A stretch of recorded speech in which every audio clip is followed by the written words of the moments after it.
செங்கல்பட்டு மாவட்டத்தில் 8 பேருக்கு டெங்கு காய்ச்சல் உறுதி செய்யப்பட்டு மருத்துவமனையில் சிகிச்சை அளிக்கப்பட்டு வருவதாக அண்மை தகவலானது வெளியாகியிருக்கிறது.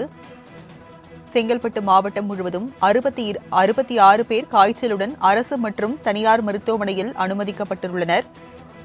இந்நிலையில் 8 பேருக்கு டெங்கு பாதிப்பு உறுதி செய்யப்பட்டிருப்பதாக அண்மை தகவலானது வெளியாகியிருக்கிறது. விவரங்களை செய்தியாளர் துஷால் வழங்க கேட்கலாம். துஷால், 8 பேருக்கு டெங்கு உறுதி செய்யப்பட்டிருக்கிறது. அவர்களுக்கான அந்த மருத்துவ வசதிகளாக எப்படி செய்யப்பட்டிருக்கிறது? விவரங்கள் என்ன? வணக்கம் ராஜலட்சுமி. செங்கல்பட்டு மாவட்டத்தில் அரசு மருத்துவமனையில் சுமார் 8 பேர் டெங்கு காய்ச்சல் உறுதியான நிலையில் அவர்களுக்கு சிகிச்சை பெற்று வருகின்றனர். அந்த காட்சி நம்மால் பார்க்க முடிகிறது.